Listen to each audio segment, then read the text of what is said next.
And just like that, it's the holidays again. If you followed this channel, you know my mom's stuffing is a special one. It's a German-styled stuffing that her mom got from her German neighbor. It's about 4 ingredients, not including the butter, and it's an anomaly because it's so simple, yet it's so insanely good. My mom's been on the show before to show us how to make it, but today we're gonna make it in a different form factor, into little stuffing muffins, which I think is a cool way to sort of portion it out when you're thinking about preparing it. And if you've never had this stuffing, there is one ingredient that makes it truly special. For now, let's just jump right into it. So here's all the ingredients. That's it. I'm gonna make a really kind of scaled down version. But I'm gonna give sort of a ratio so that you could scale this up depending on what size party you're throwing. And you'll also wanna account for making leftovers, which you're gonna wanna have. First up, we need to chop our vegetables.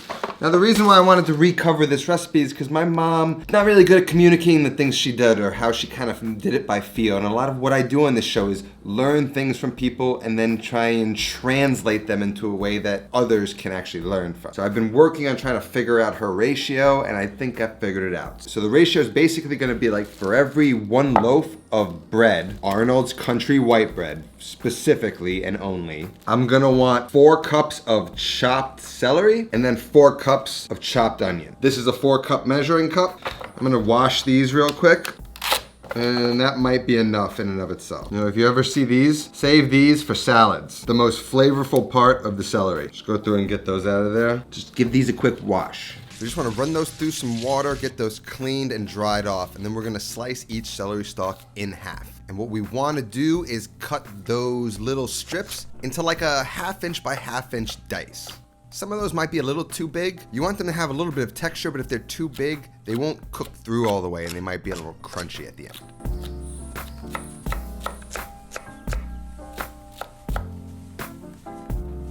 Then we're just gonna go through and dice up the onion, roughly the same size. We know that when we cook these and caramelize them, they should shrink by about half. So we can use that to be the judge of how big we want them before they're cooked. Save all those scraps for your stock. The stock's on the stove now, prepping for Thanksgiving. Just throw them all in. So now we got about 8 cups of chopped vegetables. For my family, we probably do 4 times this amount, at least, to make sure we have enough leftovers. The stuffing is always the thing we worry about most not having enough of. So you're gonna have to kind of dial in the amount for however many people you're serving, but as you can see, it's a lot of onion and celery. Few ingredients though, you kind of need it. Now with the bread, like I said, it's this Arnold Country White. My mom swears by only this one. And usually with a stuffing recipe, you use a dried bread. And I'm sure you could use it in this case, but she literally never did. We just never have enough dried bread around for a stuffing, so she would just use it fresh, and it's always been perfect, and we've never even thought to dry it. So even though you should dry out your bread usually for stuffing, it's just not the case for this one. Take our fresh bread, take the ends out, save these for breadcrumbs, and then we want to cut off the edges. As little as you can.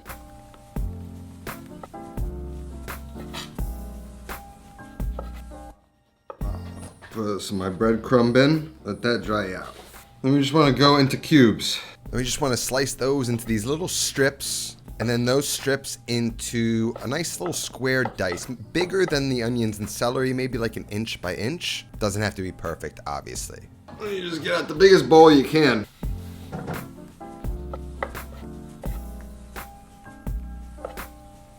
So these are the 3 main ingredients, but the one secret ingredient, Washington's Golden seasoning and broth. Why is this important? It's basically MSG. And the specific flavoring of this packet of seasoning and broth is very unique and different, and it's not really matched by the caldo de pollo or any other kind of chicken bouillon-y kind of thing. This is hard to find. I believe I have a link down in the description to purchase it online if you want to find it. My mom has about 17 boxes that she stocked up on just in case they ever discontinue it, because it's not always in the storefront. And essentially what we want to do is 3 packets for every cup of water. So I'm doing 2 cups of water. I'm gonna do 6 packets. Now I made 2 cups of broth, but I only needed 1 cup. So the ratio is 3 packets of the seasoning for every 1 cup of water. And you wanna use hot water to dissolve that seasoning.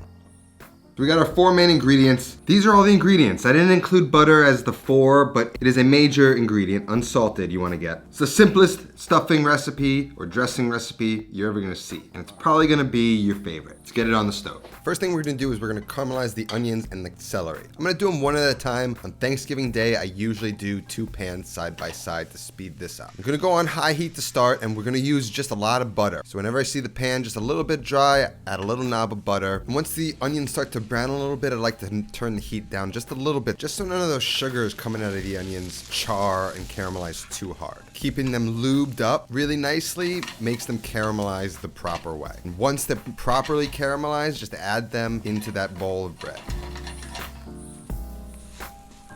Then you want to add another knob of butter and get the diced celery in, seasoned, and we want to just start to caramelize those the same way.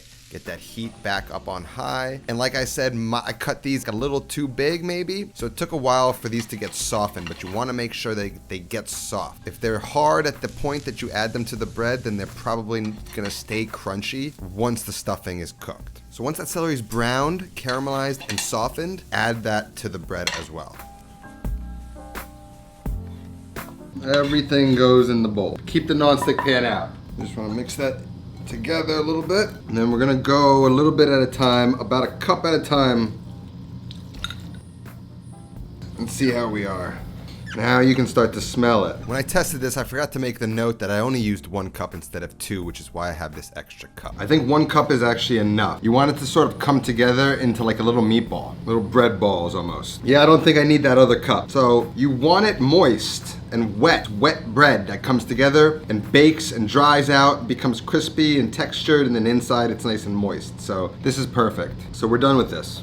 And now we have to go back to the stove and brown this. Now again, it's just the same sort of process we went through, cooking the celery and the onion. Get some butter into the pan, and then in a few batches at a time, we want to get that bread into the pan. The nonstick really helps here, and we really just want to brown and sort of create a little bit of texture on the outside of some of these nuggets of stuffing. You see these sort of clusters start to develop, and then when we stuff them into a muffin tin, it almost creates this pull-apart bread kind of feel, which I think is really nice. So once you've got nice browning around a lot of those clumps of stuffing, get them into a bowl, add some more butter, and finish browning off the rest of the stuffing.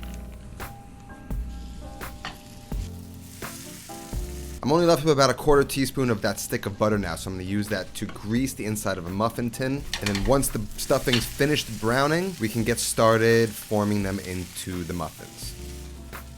Now we can throw this into the muffin tins, and these are big, large muffin tins, about probably around a cup size, so get the big ones if you can. And now we're gonna throw them in. You could add egg to this to make this kind of bind a little bit better as they bake, but I find you don't need it. If we could just compress it to a certain degree, and then once they're done baking, let them cool, they will come out of here as a muffin. So like I said, this is gonna make about 4 muffins. So we wanna get a good solid base into the bottom of the 4 slots, get it nice and compressed, and then we can start to top it off. Create a nice shapely muffin, make sure that it's not too loose so that it's gonna fall apart when we turn it out of the muffin tin.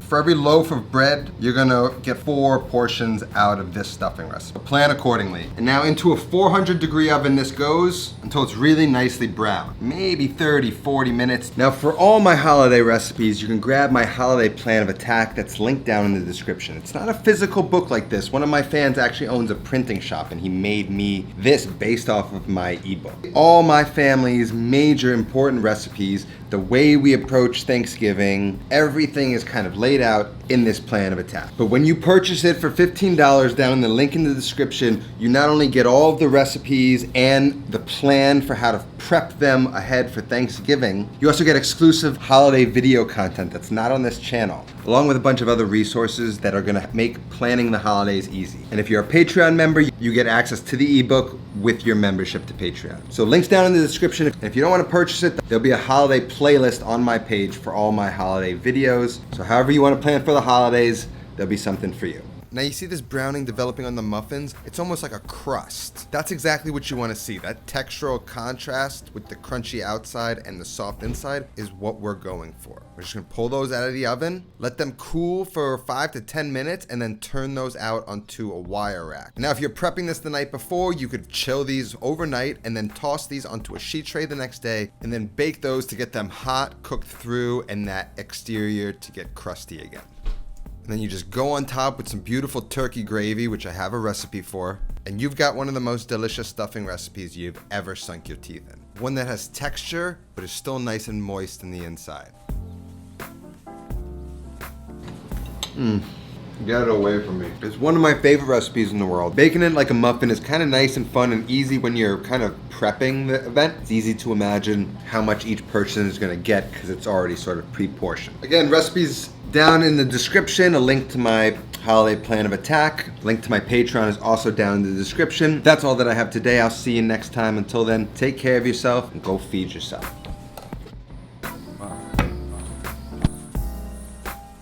For more Thanksgiving recipes, I got 4 more on the screen, like this really easy beginner upside down turkey. It's perfect for any skill level, and it's pretty much gonna guarantee as good of a whole turkey as possible.